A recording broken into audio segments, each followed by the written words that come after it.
Imagine this. You are alone, completely alone. In front of you, 600 kilometers of ice. Behind you, no way back. The temperature, -40 degrees. One mistake, you die. No rescue, no help, no second chance. This is not a movie. This is the true story of a man named Fridtjof Nansen. In 1888, he decided to do something impossible, something crazy. He decided to walk across Greenland, the entire country, on foot. People said he would die. They said it was suicide. But Fridtjof had a dream, and nothing could stop him. This is his story, and it will teach you something powerful about facing fear. Let's begin. Fridtjof Nansen was born in Norway in 1861. He was not a soldier. He was not a superhero. He was a scientist. He studied animals and nature. But Fridtjof had a problem. He felt small. He felt ordinary. I want to do something great, he thought, something no one has ever done. One day, Fridtjof looked at a map of Greenland. Greenland is the biggest island in the world. Most of it is covered in ice. In 1888, no one had ever crossed it. No one had walked from coast to coast. "That's it," Fridtjof said. "I will be the first person to cross Greenland." Everyone thought he was crazy. His friends said, "Fridtjof, you will freeze to death." Scientists said, "This is impossible. No one can survive that cold." Even his own family was worried. "Please don't go," they said. But Fridtjof's mind was decided. "I must do this," he said, "even if I die trying." So he started preparing. He studied ice. He studied cold. He learned how to survive in extreme conditions. He found 5 brave men to join him. They would cross Greenland together. They built special sleds. They packed food, tents, warm clothes. For months, they prepared for the journey of their lives. Finally, in July 1888, they were ready. Fridtjof stood on a ship, looking at Greenland's icy coast. "This is it," he thought. "No turning back now." The beginning was already terrible. The ship dropped them on the eastern coast of Greenland. But there was a problem. They were too far from land. They had to paddle small boats through freezing ocean water, fighting ice chunks. For days, they struggled just to reach the shore. Finally, they touched solid ground. "We made it," one man said. But they hadn't made it. They had only just begun. Now came the real challenge, the ice. The ice sheet of Greenland is massive. It's like a frozen desert. No trees, no animals, no shelters, just endless white ice. The men put on their skis, they tied ropes to their sleds, and they started walking, step by step, into the unknown. At first, they were excited. They felt strong. "We can do this," they shouted to each other. But after a few days, reality hit them. The cold was unbearable. Not just cold, painful cold. Their fingers hurt. Their faces hurt. Every breath hurt their lungs. The wind blew so hard they could barely stand. Sometimes they walked for hours and barely moved forward. The sleds were too heavy. The ice was too rough. At night, they set up small tents. Inside, they huddled together, trying to stay warm. But it was never warm, never comfortable. Fridtjof wrote in his diary, "Every day is a battle. Every hour tests our will." But they kept going. After 2 weeks, things got worse. They entered an area with deep crevasses, cracks in the ice. These cracks are like hidden traps. If you fall in, you die. One afternoon, one of the men nearly fell into a crevasse. The ice cracked under his feet. He dropped down. The other men grabbed him just in time. They pulled him back up. Everyone was shaking, not from cold, from fear. "We almost lost him," Fridtjof thought. "We have to be more careful." But being careful meant going slower, and going slower meant more days on the ice, and they were running out of food. They had calculated wrong. They thought the journey would take 30 days, but now, after 3 weeks, they were only halfway across. "We need to ration the food," Fridtjof told the team. Ration means eat less, save food for later. So they started eating smaller meals. Their stomachs hurt from hunger. They became weaker, thinner. Every morning it was harder to wake up, harder to stand, harder to keep walking. One man got frostbite. His toes turned black.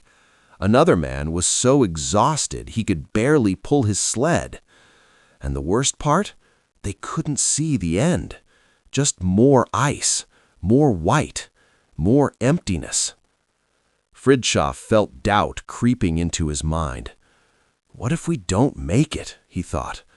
"What if this was a mistake?" But he couldn't say that out loud.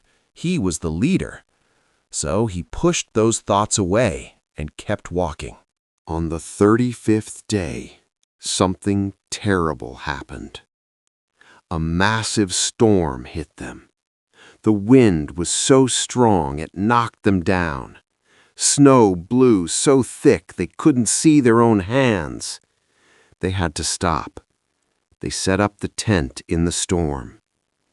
Inside, the 6 men sat in silence, cold, hungry, exhausted. Outside, the storm screamed like a monster. For 2 days, they were trapped in that tent. 2 days of lying in the freezing cold, waiting for the storm to pass. During those 2 days, one of the men started crying. "I can't do this anymore," he said. "I want to go home." Another man said, "We're all going to die here." Even Fridtjof felt despair. He thought about his family back in Norway, his warm home, his comfortable bed. "Why did I do this?" he thought. "Why did I risk my life for this stupid dream?" For the first time, Fridtjof wanted to quit. He closed his eyes. He felt tears forming. But then something inside him changed. He thought, if I quit now, what was it all for? All this pain, all this struggle, for nothing? He thought about the people who said he would fail. He thought about his dream, his purpose. "No," he whispered to himself, "I will not quit. Not now. Not ever." When the storm finally stopped, Fridtjof stood up. His body hurt. His soul hurt. But he looked at his team and said, "We are close. I can feel it. Just a little more. We can do this." The men looked at him, broken, exhausted. But they saw something in his eyes. Determination. Belief. "Okay," one man said. "Let's finish this." The last week was the hardest. They were out of food, completely out. They melted ice for water, but there was nothing to eat. Their bodies were eating themselves. They were starving. Every step was agony. But they could see something in the distance now. Mountains, land, the western coast of Greenland. We're almost there, Fridtjof kept saying. Almost there. On the 40th day, they walked down from the ice sheet. They stepped onto rock, real ground, real earth. One of the men dropped to his knees and kissed the ground. They had done it. They had crossed Greenland, all 600 kilometers. Fridtjof stood there, looking back at the ice sheet they had conquered. He couldn't speak. He could only cry. Tears of exhaustion, tears of relief, tears of joy. They found a small Inuit village on the coast. The people there were shocked. You crossed the ice? All of you alive? They gave the team food, warm beds, safety. For the first time in 40 days, Fridtjof felt warm. That night, he wrote in his diary, "We faced the impossible, and we won, not because we were strong, but because we refused to give up." Fridtjof and his team had to wait months for a ship to take them home. But when they finally returned to Norway, they were heroes. Newspapers around the world told their story. "The men who crossed Greenland," the headlines said. Fridtjof became famous. He gave speeches. He wrote books. But he never forgot the lessons of that journey. Later in his life, he became a diplomat, a humanitarian. He helped refugees. He won the Nobel Peace Prize. People asked him, "What made you successful?" Fridtjof always said the same thing. "Greenland taught me that humans are capable of more than they think.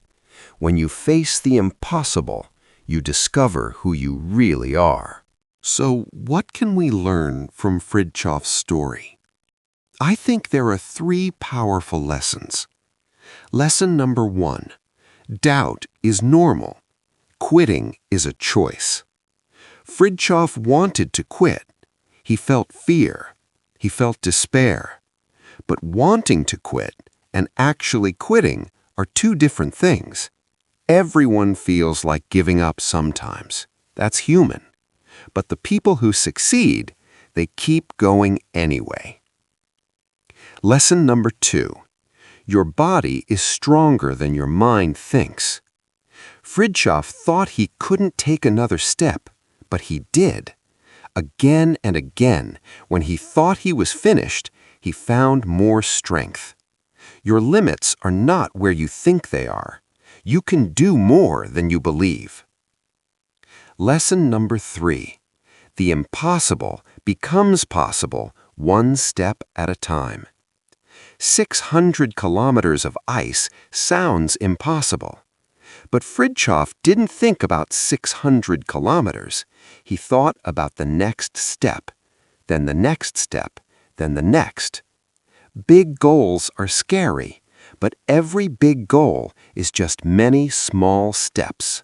Now, I want to ask you something. What is your Greenland? What is the impossible thing you're facing right now? Maybe it's learning a new language. Maybe it's changing careers. Maybe it's overcoming a fear. Whatever it is, remember Fridtjof. He was not superhuman. He was scared. He was hungry. He wanted to quit. But he took 1 more step, then another, then another, and he made it. You can too. Thank you for listening to this story. I hope it inspired you. If you liked this story, please like this video and subscribe to this channel. Remember, you are capable of more than you think. Your impossible journey, it starts with 1 step. See you in the next story. Keep believing. Keep walking. Goodbye.